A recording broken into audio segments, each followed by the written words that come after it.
ओम शांति, ओम शांति, ओम शांति। आज 2/5/26 है। बाबा कह रहे हैं, मीठे बच्चे, इस ड्रामा के अंदर विनाश की भारी नूंद है ना। चाहे आप चाहें चाहे ना चाहें, लेकिन विनाश होना ही है। जैसे मतलब दिन और रात होता है ना, तो दिन होता है तो दिन के बाद रात, ये नूंधा हुआ है इस धरती पर। तो उसी तरह जन्म मरण ये सब नूंधा हुआ है, विनाश स्थापना सब नूंधा हुआ इस धरती पर। तो इसलिए इसमें दुखी नहीं होना है, क्योंकि विनाश कल्याणकारी, विनाश होगा तो एक नए युग की स्थापना, नई दुनिया की स्थापना होगी। तो तुम्हें विनाश के पहले कर्मातीत बन जाना, पहले समेट लेना बुद्धि को। कर्मातीत मतलब इतना फल जमा कर ले, कर्म अच्छा करके इतना सफल कर ले, तन मन धन समय श्वास संकल्प कि समेट ले बुद्धि को, उस समय पछतावा ना रहे कि हम कुछ नहीं किए हैं। इसलिए पहले से ही हम लोगों को तैयार हो जाना है। प्रश्न है, बाप किन शब्दों की कशिश सम्मुख में बहुत होती है? बाप के किन शब्दों की कशिश सम्मुख में ज़्यादा होती है? उत्तर है, बाप जब कहते हैं तुम मेरे बच्चे हो, है ना, तो ये तो सच में जब शुरुआत में आते थे तो बोलते थे जब बाबा की मेरे मीठे बच्चे, सीखी लदे बच्चे, तो एकदम दिल को छू जाता था कि ऐसा शब्द तो कोई भी नहीं बोला आज तक। नैनो के नूर बच्चे, कितना अच्छा लगता था सुनने में, आज भी अच्छा लगता है। तो तुम मेरे बच्चे हो, तो इन शब्दों की कशिश सम्मुख में बहुत होती है। सम्मुख सुनने से बहुत अच्छा लगता है। देखिए जब भी मतलब अभी भी अगर जैसे कहीं कोई भी बहन या भाई निमित्त बनते हैं, जो भी हैं, अगर वो बहुत प्यार से बोलते हैं तो कितना अच्छा लगता है। बाबा का टचिंग निमित्त के द्वारा भी होता है। जब वो निमित्त बोलती हैं कि बहुत अच्छे से आप निश्चिंत रहिए, बाबा ठीक कर देगा, या कुछ भी होता है ऐसा बोलती है तो अच्छा लगता है। तो इसी तरह बाबा कहते हैं कि सम्मुख सुनने से, सम्मुख जाने से बहुत अच्छा लगता है। मधुबन सभी बच्चों को आकर्षित करता है। मधुबन जहाँ मधुरता और वैराग्य हो, वो आकर्षित करता है। अच्छा, जहाँ मधुरता है लेकिन वैराग्य नहीं, मतलब आपसे हम बहुत ज़्यादा कनेक्ट हो गए, तो वो सही नहीं है, वो मधुबन नहीं कहलाएगा। या फिर इतना ज़्यादा आपसे किनारा कर लिए, वैराग्य आ गया, मधुरता नहीं है, तो वो भी सही नहीं है।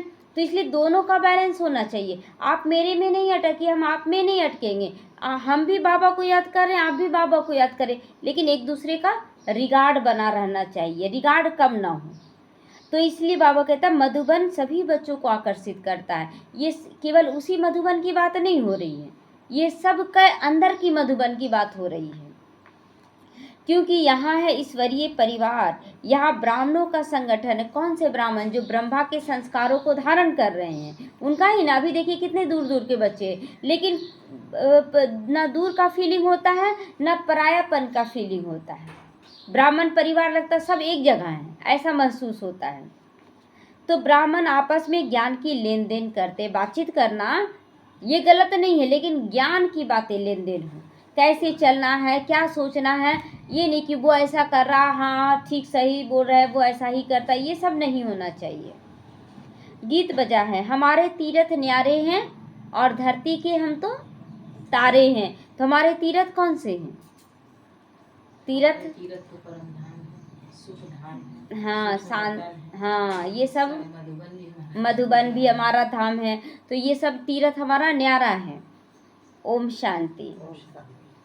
बच्चे जानते हैं कि हम अविनाशी यात्रा अर्थात रूहानी यात्रा पे जा रहे हैं, जिस यात्रा से हम लौट कर मृत्यु लोक में नहीं आएंगे। है सबको निश्चय कि अब यहाँ से जाएंगे तो मृत्यु लोक में आएंगे कि सुख धाम में जाएंगे?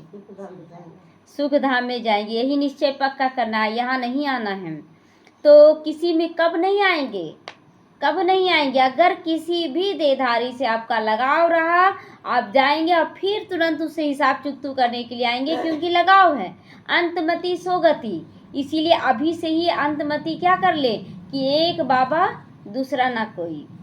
तो मनुष्य तो यह बात जानते ही नहीं कि ऐसी यात्रा भी कोई होती है ना। ऐसी यात्रा भी होती है जहाँ सबसे वैराग्य करके जाना होगा मधुरता भी और वैराग्य भी, जहाँ से कभी लौट कर ना आना पड़े, है ना, जहाँ से कभी लौट कर ना आना पड़े, है ना। ऐसा हम लोगों को यहाँ से जाना है कि मृत्यु लोक में ना आए। तुम लकी स्टार्स को अभी पता पड़ा है, यह पक्का याद करना, हम आत्माएं पाठ बजाती हैं। उस नाटक में ऐसे नहीं कहेंगे कि मुझ आत्मा ने ये वस्त्र पहनकर पाठ बजाया, अब घर जाते, ऐसे तो यहाँ नहीं कहेंगे ना कि ये वस्त्र पहने अब खोलकर निकल जा, ऐसे नहीं यहाँ से होगा। यहाँ तो पहले कर्मातीत बनना पड़ेगा। वो तो अपने को शरीर ही समझते हैं। यहाँ तुम बच्चों को ज्ञान है कि मैं आत्मा हूँ। वो लोग अपना ड्रेस बदली करे अपने घर चले गए, लेकिन हम लोग क्या इतना आसानी से ड्रेस बदली कर लेंगे? नहीं बदली करेंगे। तो ये ज्ञान है कि हम आत्मा है। ये शरीर रूपी कपड़ा छोड़कर फिर दूसरा जा कर लेंगे। तो यह 84 जन्मों के पुराने कपड़े हैं। पुराना कपड़ा क्यों कहता है ना बाबा? देखिए बच्चा तो नया जन्म लेता है, लेकिन शरीर पुराना कैसे हो जाता है? बच्चा का भी शरीर पुराना क्यों? मतलब जैसे कि पहला शरीर जब लिए ना, पहला जब शरीर लिए सतयुग में, तो वो शरीर एकदम प्योर था, वो मिट्टी एकदम प्योर थी। और उसके बाद हम जो देह भान में थोड़ा सा भी अंश मात्र भी कार्य किए, वो इस मिट्टी में मिक्स हो गया, और फिर वही मिट्टी समेटकर दूसरा शरीर बनता है। फिर उसमें थोड़ा सा दूसरे जन्म में कुछ खाद मिक्स हुआ, तो फिर वही मिट्टी 5 तत्व का जो शरीर है वही मिक्सअप होते होते तीसरा शरीर लिए। इस तरह से 84 शरीर लिए, और इसमें इतना ज़्यादा खाद पड़ गया ये शरीर में, और इसीलिए बचपन से ही हम कमज़ोर रहते हैं, कुछ ना कुछ होता रहता है। तो यह छोड़कर नई दुनिया में फिर नए कपड़े, लेकिन अभी जो हम लोग लेंगे ना, तो बाबा कहता अब जो पहला ड्रेस पहनेंगे सतयुग में वो एकदम नया रहेगा, ये शरीर नहीं जाएगा, इसको एकदम प्योर बाबा कर दे रहा है यहाँ। तो यह लक्ष्मी नारायण ने नए कपड़े पहने हैं, तुम्हारी ही राजधानी के हैं। बाबा याद दिला रहा कि लक्ष्मी नारायण तुम्हारी ही राजधानी के हैं। तो देखो कितना सुंदर लगते, वो भी मनुष्य हैं, हम भी मनुष्य हैं, लेकिन अंतर कितना महसूस होता है। तुम भी जाओ और ऐसे नए कपड़े पहनो, दैवी कपड़े पहनोगे। बाबा हम लोगों को विश्वास दिला रहा है कि हम लोग भी जाएंगे तो नया दैवी कपड़ा पहनेंगे। यहाँ तो कहते हैं कि मुझ निर्गुण हारे में कोई गुण नहीं, है ना? ऐसे तो भगवान के आगे जाकर कहते हैं कि मुझ निर्गुण हारे के अंदर कोई गुण नहीं, और बाहर में बोलेंगे तो मेरे जैसा गुणवान तो कोई भी नहीं, है ना? सभी यही कहते, हम लोग भी कहते थे कि मेरे जैसा गुणवान, अहंकार का दिया जलाए हुए थे हम लोग, लेकिन जब बाबा का ज्ञान मिला तो अहंकार का दिया बुझा और फिर ज्ञान का दीपक जला। तो बाप ही फिर ऐसा गुणवान बनाते हैं। बाबा कहते मेरा भी पाठ है, आकर फिर तुमको वाइसलेस बनाता हूँ, संपूर्ण निर्विकारी बनाता हूँ। तो वहाँ यह जीवन बंध धाम रावण, यहाँ जीवन बंध है और रावण का राज्य है। जीवन बंध है ना, बंधे हुए हैं। अगर आज शरीर छोड़ने का समय आ जाएगा तो हम क्या बोलेंगे, अच्छा थोड़ा देर रुक जाओ भगवान, हम सबसे बंधन तोड़ कर आते हैं, ऐसा होगा? नहीं ना। वो तो जब बोला जाएगा तुरंत आप शरीर छोड़ के जाना होगा, चाहे आप किसी को बताएं चाहे ना बताएं। तो ये तुम्हारी बुद्धि में रहना चाहिए ये सब बातें, है ना? शरीर छोड़कर जाएंगे तो कोई बंधन नहीं रहेगा उस समय। तो हम पतित से पावन, फिर पावन से पतित कैसे बनते, ये सब ज्ञान बुद्धि में रखो। तुम बच्चे जानते हो कलयुग है अंधियारा, रावण राज्य का अब अंत है, राम राज्य की अब आदि होने वाली है। अभी है संगम, कल्प के संगम युगे बाप को आना ही पड़ता है। दुनिया वाले भी ये समझ रहे हैं कि अब विनाश का समय, अब देखिए विनाश का सीनरी दिख रहा है ना लोगों को, तो अब बोल रहे कि अब विनाश बहुत नज़दीक है, आ चुका है विनाश। तो बहुत बच्चों के अंदर जागृति आ रही, तो वो अपना सब कुछ बाबा को जीवन, तन मन धन समय श्वास संकल्प सब सफल करने लगे हैं। और बहुत बच्चे अभी अंधियारे में है कि अच्छा देखते हैं ना, ये तो होता रहता है, ये तो होता रहता है। लेकिन अब तो समय आ रहा ना, अव्यक्त बाप दादा चले गए, अब कहाँ आ रहे हैं, अव्यक्त में भी अव्यक्त पालना हो रही है अब। तो समय विनाश का है, स्थापना अर्थ भगवान कहाँ गुप्त वेश में ढूंढ रहे हैं लोग, कि भगवान बोले थे कि विनाश के समय में आएंगे, तो कहाँ है भगवान? तो अब गुप्त वेश में तुम आत्माएं भी हो, है ना? हम लोग भी तो गुप्त है ना, अभी हम लोग साधारण शरीर में हैं, तो लोग तो नहीं पहचान रहे ना कि इन लोग वही देवी देवता बनने वाले हैं जिनकी हम पूजा कर रहे हैं मंदिरों में। तो हम लोग भी तो गुप्त हैं, साधारण शरीर में हैं। तो आत्मा अलग है और शरीर अलग है। यह मनुष्य चोला गुप्त भेष में है, मनुष्य चोला है गुप्त भेष, है ना, साधारण चोला है। बाप को भी इसमें आना है। तुम्हारे शरीर पर नाम पड़ते हैं, उनको तो शरीर है ही नहीं। तुम भी आत्मा हो, वो भी आत्मा है। आत्मा के साथ अब मोह हुआ है ना, मोह हो गया है, आत्मा का आत्मा के साथ मोह हो गया।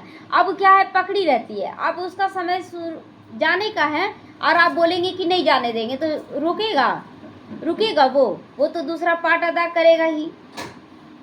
तो गाते भी है ना, बच्चे और संग तोड़ तुम संग जोड़े, है ना। बाबा को क्या बोले कि और संग तोड़, बाबा तुम्हारा संग ही हम जोड़ें और किसी का संग ना करें। मन बुद्धि की बातें हैं ये सब। जैसे आप मोह जीत हो वैसे हम भी बनेंगे। बाबा को मोह है किसी भी आत्मा से?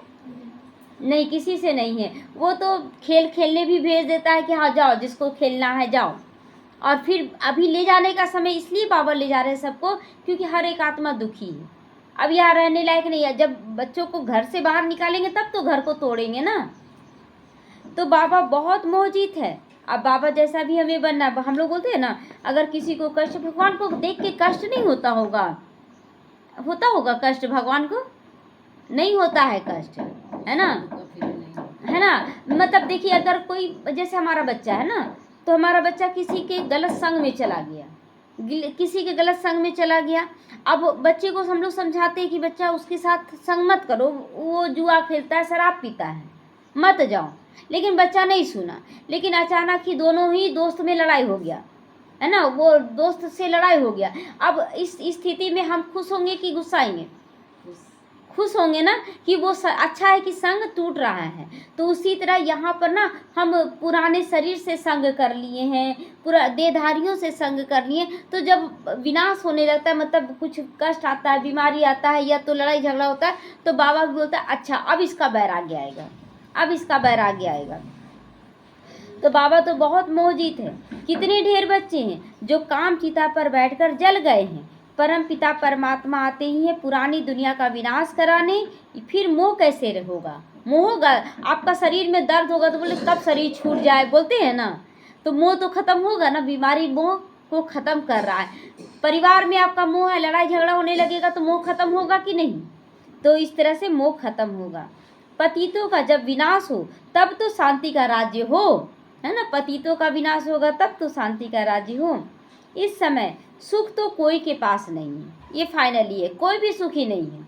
आप अंदर घुसेंगे तो महसूस होगा कि देखो बाहर का रंग रूप दिखा रहा था कि हम बहुत सुखी हैं। सभी तमो प्रधान दुखी बन गए, यह है पतित दुनिया। शिव बाबा ही आकर स्वर्ग की स्थापना करते हैं, जिसका नाम शिवालय पड़ा है। बाबा ही आकर स्वर्ग की स्थापना करते हैं, जिसका नाम शिवालय पड़ा है। शिव बाबा ने देवताओं की राजधानी स्थापन की, वह है चैतन्य शिवालय, परम धाम चैतन्य शिवालय है और सुख धाम। और यह वह शिवालय जिसमें शिव का चित्र है, वो तो जड़ हो गया ना। जैसे जो मंदिर बनाते हैं शिव बाबा का, वो तो जड़ शिवलिंग बैठा देते हैं, तो वो शिवालय नहीं, बल्कि बाबा कहता है कि जो चैतन्य है, जैसे परम धाम और सुख धाम, ये दोनों चैतन्य शिवालय बना है। तो अभी तुम समझ गए हो कि लक्ष्मी नारायण बरोबर स्वर्ग के मालिक थे, पूज्य थे, अब फिर पूज्य बन रहे हैं। तुमको अभी ज्ञान है। तुम लक्ष्मी नारायण के मंदिर में जाकर उनको माथा नहीं टेकोगे। अब क्या करेंगे लक्ष्मी नारायण के मंदिर जाकर? क्या करते हैं लक्ष्मी नारायण के मंदिर में जाकर? हाँ, जब हम लोग उनको देखते हैं तो बोलते यही हमको बनना है, ये मेरा लक्ष्य है, और फिर वैसा देखकर दृष्टि लेते हैं भगवान से। तो तुम तो उनकी राजधानी में चैतन्य में जाते हो, जानते हो कि हम भी तो देवता थे, हाँ अभी नहीं है। जो पास्ट होकर गए उनके चित्र बनते हैं। लक्ष्मी नारायण के मंदिर में सबसे जास्ती बिड़ला बनाते हैं, है ना, बहुत सुंदर मंदिर बनाते हैं। जो बहुत मतलब भरपूर है वही ना बड़ा मंदिर बनाएगा। तो उनकी भी सेवा करनी चाहिए। तुम जो यह लक्ष्मी नारायण के मंदिर बनाते हो, तो हम आपको इन्हों के 84 जन्मों की कहानी सुनाते। जाकर क्या करना है? जो मंदिर बनवाते हैं उनकी जाकर सेवा करनी है, उनको भी परिचय देना है। युक्ति से सौगात भी देनी चाहिए, अभी देखिए लक्ष्मी नारायण का सौगात देते हैं जिसमें ऊपर में शिव बाबा है, और फिर बताते हैं कि देखो शिव बाबा ही लक्ष्मी नारायण ऐसा बनाए हैं। तो बाबा सेवा की युक्तियाँ तो बताते हैं। माताएं जाकर बोले आप उनके मंदिर तो बनाते हो, परंतु उनकी जीवन कहानी को तुम नहीं जानते। हम जानते हैं और समझा भी सकते हैं। समझाने वाली बड़ी रसीली होनी चाहिए, है ना। रसीली का मतलब क्या है? कि बहुत मतलब हंसते हुए समझाना, सीरियस ज्ञान नहीं देना है। सीरियस आप देंगे ना तो सामने वाला बोलेगा कि ऐसे ही पहले से माथा दर्द, इतना भारी ज्ञान दे रहे हो कि मेरा सर में और दर्द हो गया। बहुत हल्के से, बहुत अच्छे से समझाना है। तो बाप बैठ समझाते हैं ना, कैसे बाबा बैठ समझाते हैं। बाबा कहते अगर छुट्टी नहीं मिलती तो घर बैठे याद करो। ठीक है, आपको छुट्टी नहीं मिली तो घर बैठे याद करो। यह तो जानते हो ना कि शिव बाबा की हम संतान हैं, तो घर में भी रहें तो क्या सोचकर मैं शिव बाबा की संतान हूँ। मुरली तो मिल जाती है ना सबको, ऐसे नहीं कि यहाँ आने से ही याद अच्छी यात्रा रहेगी, ऐसा है क्या। अगर आपको टाइम नहीं मिल रहा, क्या करें, याद ही नहीं कर पा रहे बाबा को, हम आ नहीं पा रहे, बेचैनी क्यों। चलते फिरते हम याद की यात्रा में रहें, तो ये नहीं फील होना चाहिए कि हम याद नहीं कर रहे। कैसे नहीं याद करेंगे, हम आत्मा है, बाबा को याद करने के लिए थोड़ी बैठना जरूरी है। तो घर में बैठने से याद की यात्रा कम हो जाएगी, ऐसा बच्चों को लगता है, लेकिन नहीं। बादल आते हैं रिफ्रेश होने के लिए ना, बादल आता है जिससे बहुत ज़्यादा गर्मी हो जाता है, तो बादल आए तो लोग बोलते ना हाँ अब मौसम ठीक किया है। तो उसी तरह अगर बादल आते हैं, परिस्थितियाँ आती हैं तो हमें और अच्छे से निखारने के लिए आती हैं, मजबूत बनाने के लिए आती हैं। तुम भी आते हो रिफ्रेश होने के लिए। बाबा पास सम्मुख जाएं, आत्मा को ज्ञान है, सम्मुख सुनने से बड़ा नशा चढ़ जाता है। बात तो वही है। देखते हो शिव बाबा कैसे बैठ बच्चों को समझाते हैं, बच्चे तुम मेरे हो। कितना अधिकार से बोलते हैं ना जब बाबा कि बच्चे तुम मेरे हो, तो हमें भी नशा चढ़ जाता है ना कि हम भी बाबा, बाबा आप हमारे हो। कितना अच्छा लगता है। अब तो मतलब एक अंदर से पूरा नेचुरल हो गया है कि बाबा है ना, बाबा है ना, बाबा कर देगा। अच्छा, तुमने 84 जन्म का पाठ बजाया, तुम जन्म मरण में आते हो, मैं नहीं आता हूँ, मैं पुनर्जन्म में नहीं लेता हूँ। बाबा पुनर्जन्म नहीं लेता है, अजन्मा भी नहीं हूँ, है जन्म नहीं लेते ऐसा भी नहीं है। कैसे जन्म लेते, आता हूँ परंतु बूढ़े तन में प्रवेश करता हूँ मैं, है ना। गर्भ से जन्म नहीं लेता, लेकिन अजन्मा उसको नहीं कहेंगे, मतलब आत्मा कोई शरीर ली ही नहीं, उसको कहा जाता अजन्मा। लेकिन शिव बाबा बूढ़े तन का तो आधार ले रहा ना, तो वो अजन्मा नहीं है। तुम आत्मा छोटे बच्चे के शरीर में प्रवेश करती हो, मैं परम धाम से आता हूँ नीचे पाठ बजाने, मैं विकारी के गर्भ में नहीं आता हूँ। मुझे कहते हो त्वमेव माता च पिता तमेव, तुम ही माता हो तुम ही पिता हो। शिव बाबा आकर ब्रह्मा तन में प्रवेश करते और ब्रह्मा नाम देते, तो माता बने ना। तो मेरा कोई माँ बाप हो ना सके, शिव बाबा का कोई भी माँ बाप नहीं है, मैं सिर्फ शरीर का आधार लेकर पाठ बजाता हूँ। तुम मुझे बुलाते हो दुख हर कर सुख देने के लिए, अब सम्मुख देखो आया हूँ। आत्माओं से बात कर रहे हैं बाबा, यहाँ तो सब ब्राह्मण ही है ना, सब ब्राह्मण, ब्रह्मा की संतान सभी बने हुए हैं। तुम बाहर जाते हो तो हंस और बगला हो जाते हो, है ना, मतलब सोचते हैं कि हम हंस हैं, लेकिन क्या करते, बगुला जैसा लड़ाई झगड़ा करने लगते हैं, देवभान में आ जाते हैं। तो हंस और बगुला मतलब अंदर से हम समझ रहे हैं कि मैं आत्मा हूँ, लेकिन बगुला जैसा चाल चलन हो जाता है, गुस्सा जाते हैं। तो यहाँ मधुबन में तुमको संग ही ब्राह्मणों का केवल मिलेगा। यहाँ जब बाबा के घर में आते हैं तो केवल ब्राह्मण हैं। आपस में ज्ञान की चिट चैट भी करना चाहिए, करेंगे ना सभी। ज्ञान की चिट चैट मतलब इसमें क्या करना चाहिए, कैसे चलना चाहिए, इसका आपस में लेन देन करना है। हम अपनी राजधानी स्थापन कर रहे हैं तो चिट चैट करेंगे, तभी तो और अच्छा युक्ति निकलेगा कैसे करना है। इसलिए बातचीत करना बहुत जरूरी। बहुत जगह बोला जाता है ना एकदम साइलेंस रहो, साइलेंस रहो, अंदर ही अंदर बात रहती है तो बेचैनी अनुभव होती है। बाबा कहता है हमेशा कि जब संगठन में आते हो तो बातचीत करो सबसे। तो बाबा आया हुआ एक दो को यह युक्ति बाबा को याद करने की बताते रहो, भोजन पर भी एक दो को इशारा देते रहो, बाबा को याद करो। बहुत बड़ा संगठन है ना, तो वहाँ तो विकारी साथ में रहते हैं, घर परिवार में, लौकिक घर में, तो उनको भी कशिश होती है। यहाँ तो किसकी कशिश नहीं होती है, किसी को कशिश होती है मधुबन में, सब अपने आप में हम भी फरिश्ते हैं, हम भी बाबा के बच्चे हैं। वॉरियर्स के साथ रहते हैं ना, वॉरियर्स के साथ रहते हैं हम लोग, गुप्त वॉरियर्स है ना, सेना है ना। तो तुम्हारा कुटुंब यह है, ब्राह्मण परिवार, बुद्धि में यही रहना चाहिए, हमारा ब्राह्मण परिवार ही हम हर जन्म में हम लोग साथ आएंगे। तो जो कोई मिले उनको बाप का भी परिचय देते रहो, भगवान को याद करते रहो। 2 बाप है ना सबके, लौकिक बाप होते हुए भी भगवान को याद करते हो ना, वो लौकिक फादर हैं। लौकिक फादर को कभी भी गॉड फादर नहीं कहेंगे, वह है पारलौकिक बाप। तो जरूर गॉड फादर से वर्षा मिलता होगा। तो ऐसे भू करते रहो सबको, है ना, कोई भी मिले तो उसको ज्ञान का भू करते रहना, छोड़ना नहीं है।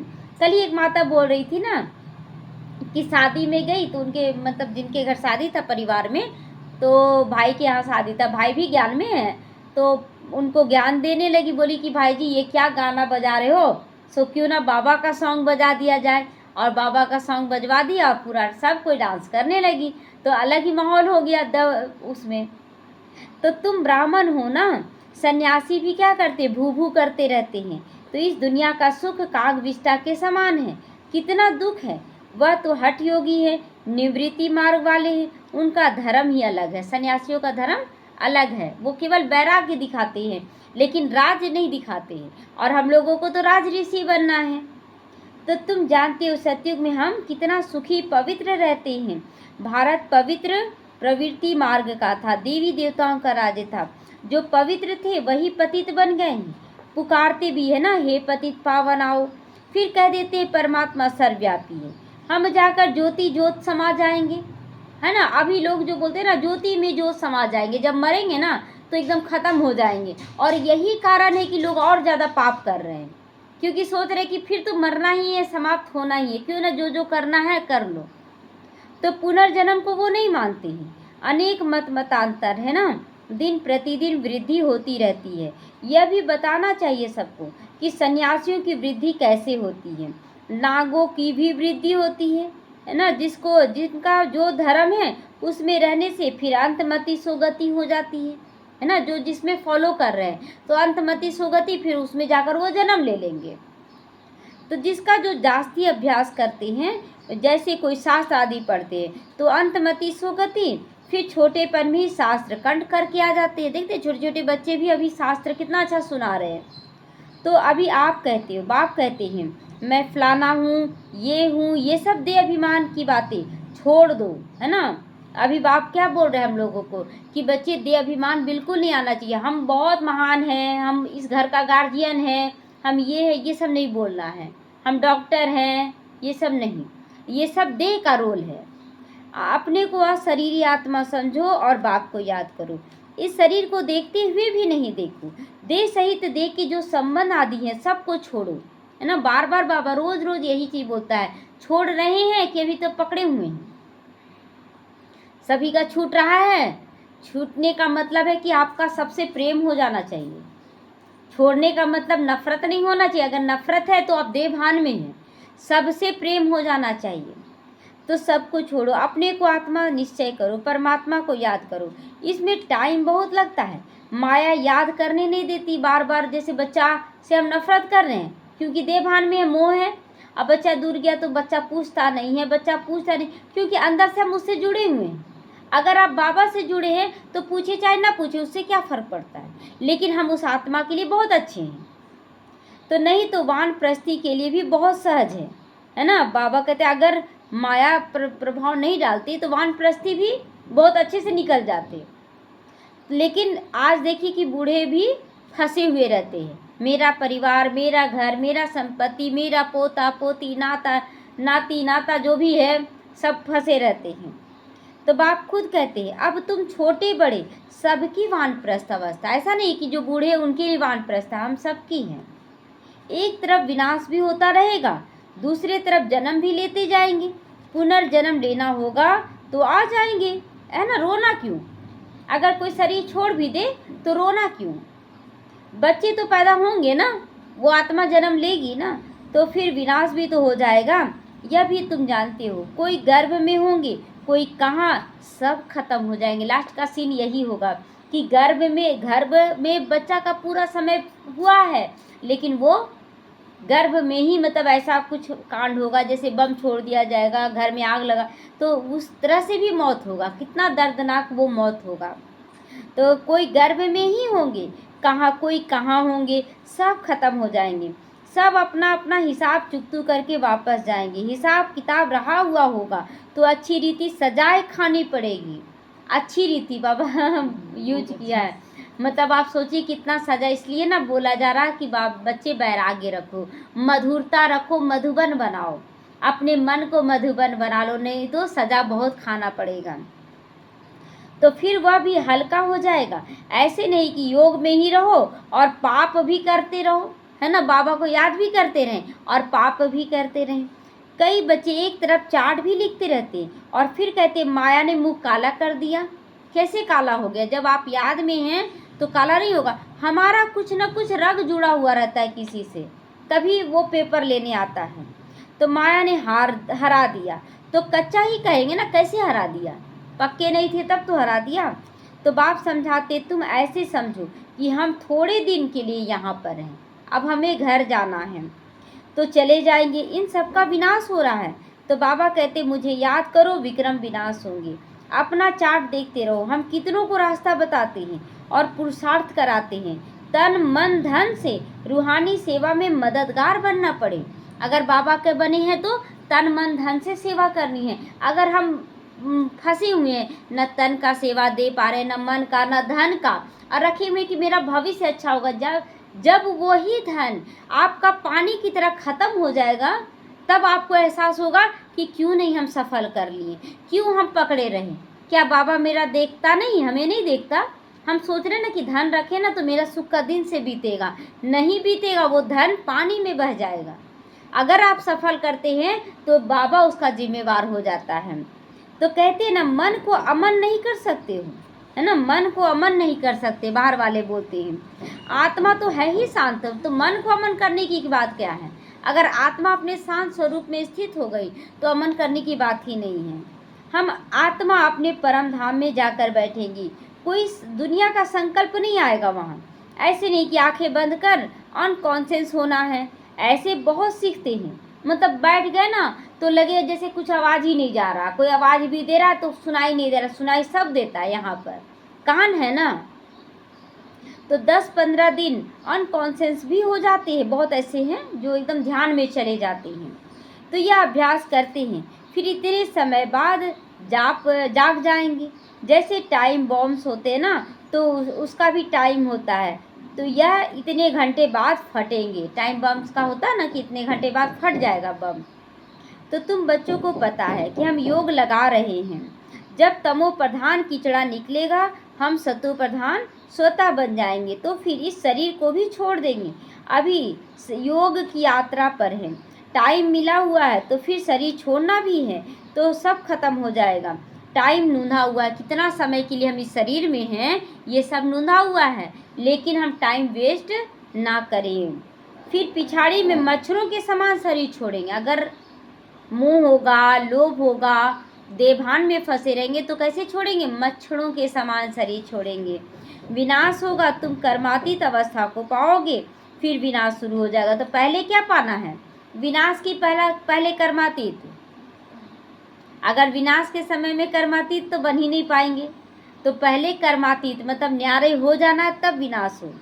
विनाश का बड़ा भारी सीन आएगा।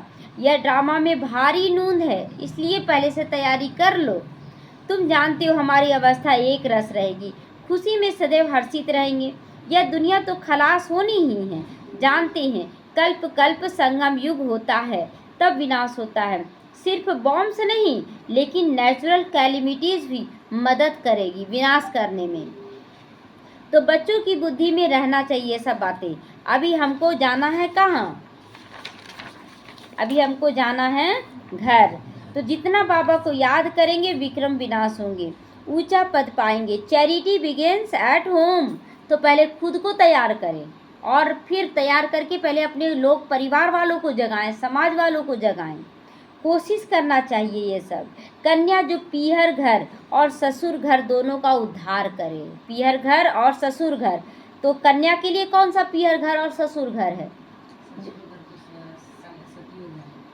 नहीं, अभी है ना, कन्या के लिए पीहर घर है अलौकिक परिवार, और ससुर घर है लौकिक परिवार, मतलब उससे हट, सॉरी, पीहर घर अभी ये है लौकिक परिवार है, और ससुर घर जहाँ हम जा रहे हैं बाबा के घर, तो दोनों परिवार को निकालना है ना, लौकिक को भी निकालना है और अलौकिक को भी निकालना है। तो उद्धार करना है ना हम सबको अपना। जैसे हम लोग घर गृहस्थ वाले हैं तो हमारे लिए तो जानना सहज है कि ये ससुर घर है, ये पीहर घर है, लेकिन यहाँ पर ना लौकिक परिवार को भी तारना है, बाबा की याद दिलानी है, और अलौकिक परिवार को भी निकालना जो फंसे हुए हैं। तो चैरिटी बिगेन्स एट होम, यहाँ की बातें हो रही है ना, सत्य की बातें अभी नहीं हो रही है, ये यहाँ की बातें हो रही है। तो चैरिटी पहले अपने लोक परिवार को निकालो। देखिए कन्याओं को भी क्या किया गया, तैयार किया गया, तैयार करके फिर भेजा गया उनको कि जाओ अपने लोक परिवार को निकालो। तो सर्विस में लगा रहना चाहिए। बोलो, शिव बाबा कहते मुझे याद करो वर्षा मिलेगा। सीधी बात है, मुझ अल्प को याद करोगे तो स्वर्ग का वर्षा तुम्हारा है, विश्व के मालिक तुम बन जाओगे। अब वर्षा पाना है तो मुझे याद करो। तो बच्चों का फर्ज है सबको पैगाम देना। कर्तव्य क्या बाबा बता रहा, फर्ज है हमारा कि सबको पैगाम देना। आगे भी दिया था, बताना है कि विनाश सामने खड़ा है, तुम ना नहीं भी चाहोगे। जैसे उसमें गीता के ज्ञान में बताया गया ना कि हे अर्जुन, तुम नहीं भी मारोगे तो ये मर जाएंगे। तो हमें भी क्या बोला जाता है, हे अर्जुन, हम भी अर्जुन हैं। बोला जा रहा है कि हे अर्जुन सबको मारो, मतलब सबको देह भान से अलग करो और तुम आत्मा देखो। तो आत्मा देखेंगे तो वो तो ऐसे भी शरीर छोड़ेंगे, तो आत्मा को पहले से हम देखें। तो कलयुग के बाद सतयुग आ जाएगा।